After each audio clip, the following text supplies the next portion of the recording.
नमस्कार। हाजिर हैं हम आज राजनीति शास्त्र के नए विषय के साथ। नया विषय है मीनिंग ऑफ पॉलिटिक्स, राजनीति का अर्थ। आप सबों में जिन्होंने हमारे इस चैनल को सब्सक्राइब नहीं किया है वो प्लीज़ कर दें। लाइक शेयर करना ना भूलें और ख़ास तौर से कमेंट करना ना भूलें। कमेंट यानी अपने विचार व्यक्त करना ना भूलें। आपको ये पाठ कैसा लगता है इस पर अपने विचार ज़रूर दें। तो शुरू करते हैं। मीनिंग ऑफ पॉलिटिक्स, राजनीति का अर्थ। पॉलिटिक्स शब्द को ग्रीक भाषा के पॉलिस से लिया गया है, जिसमें प्राचीन समय में यूनान में प्रचलित नगर राज्य का बोध होता था।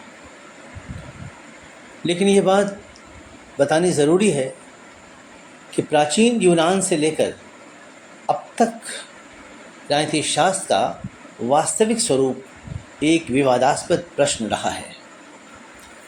उस समय से लेकर अब तक राजनीति शास्त्र के चिंतकों एवं विद्वानों ने इसे परिभाषित करने का प्रयास किया है। जो भी हो, राजनीति शब्द का प्रयोग एक विशेष प्रकार की सामाजिक प्रक्रिया तथा उस प्रक्रिया के व्यवस्थित अध्ययन, सिस्टमेटिक स्टडी, दोनों का बोध कराने के लिए होता रहा है।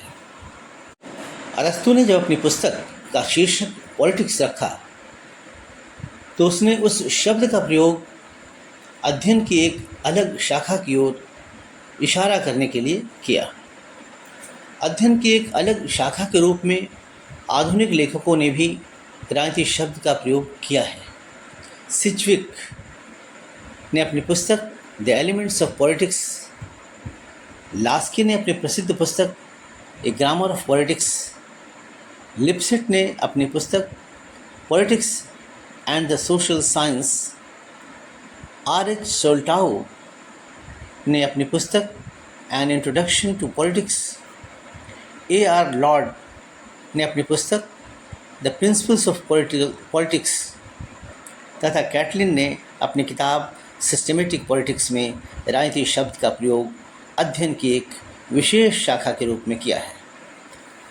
उसी प्रकार तुलनात्मक राजनीति या अंतर्राष्ट्रीय राजनीति, कंपेरेटिव पॉलिटिक्स या इंटरनेशनल पॉलिटिक्स जैसी शब्दावली का प्रयोग एक विशेष प्रकार के अनुशासन की ओर इशारा करने के लिए किया जाता है। राजनीति एवं राजनीति विज्ञान कई विश्वविद्यालयों में एक दूसरे के पर्यायवाची के रूप में स्वीकार किया जाता है। अर्थशास्त्र तथा राजनीति के गोखले संस्थान, Gokhale institute of economics and politics तथा अर्थशास्त्र तथा राजनीति शास्त्र के London school of economics and political science जैसे नामकरण से राजनीति एवं राजनीति शास्त्र की एक दूसरे के पर्यायवाची के रूप में प्रयोग की परंपरा के संकेत मिलते हैं। चाहे राजनीति शब्द का प्रयोग किया जाता हो अथवा राजनीति विज्ञान शब्द का, इसका संबंध एक विशेष प्रकार की मानवीय गतिविधि से है। इस विशेष प्रकार के मानवीय क्रियाकलाप को राजनीति के रूप में जाना जाता है। आधुनिक समय में राजनीति शास्त्र के परंपरागत लेखकों ने राजनीति शास्त्र को राज्य के शास्त्र के रूप में ही स्वीकार किया है। गार्नर के अनुसार political science begins and ends with the state, परंतु राजनीति शास्त्र के आधुनिक समय के लेखकों और विशेष रूप से व्यवहारवादी राजनीति शास्त्रियों ने राजनीति शब्द का व्यापक अर्थ लगाया है। उनके अनुसार राजनीति एक सामाजिक प्रक्रिया है जिसका संबंध केवल राज्य के औपचारिक संस्थानों से ही नहीं है। समाज में राजनीतिक प्रक्रिया तभी चल सकती है जब मतभेद और संघर्ष विद्यमान हो, यानी मतभेद और संघर्ष का होना ज़रूरी है तथा सरकारी सत्ता के माध्यम से उस संघर्ष या विवाद के समाधान के लिए प्रयास किए जाते हों, कोशिश की जाती हो। वेबर, मिलर, लिप्सन आदि विद्वानों ने राजनीति के तत्व के रूप में विवाद एवं संघर्ष को पर्याप्त महत्व दिया है, परंतु केवल संघर्ष अथवा विवाद का समाधान विद्यमान होना ही राजनीति प्रक्रिया के अस्तित्व के लिए ज़रूरी नहीं है। राजनीतिक प्रक्रिया के अस्तित्व के लिए यह ज़रूरी है कि विवाद और संघर्ष सार्वजनिक मुद्दों से जुड़ा हुआ हो, संबंधित हो और उनके समाधान में सरकार की भूमिका अवश्य हो। समाधान की आधिकारिक तथा बाध्यकारी प्रकृति यानी अथॉरिटेटिव नेचर होना चाहिए समाधान का, सरकारी हस्तक्षेप से ही संभव है। इसलिए डेविड ईस्टन जैसे विद्वानों ने राजनीति को मूल्यों के पर आधारित यानी आधिकारिक आवंटन और अथॉरिटेटिव एलोकेशन ऑफ वैल्यूज़ के रूप में परिभाषित किया है।